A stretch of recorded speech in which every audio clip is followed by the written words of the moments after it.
Ang kalikasan ay biyayang dapat alagaan. Ngunit ang kasakiman ng tao ay sumira sa kapayapaan ng bundok.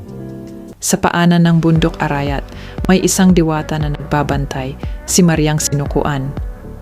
Ang kanyang kagubatan puno ng yaman. Ngunit ang yaman na ito sinisira ng sakim.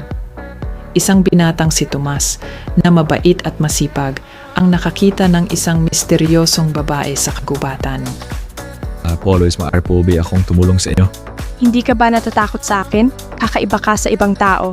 Ko si Mariang Sinukuan, ang tagapangalaga ng bundok na ito.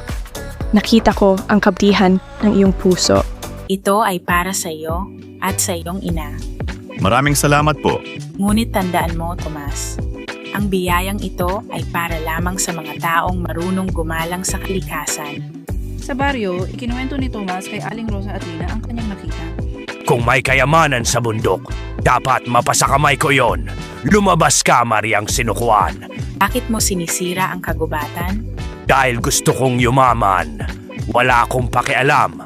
Tinig ang buong kagubatan sa gate ng diwata. Atawad.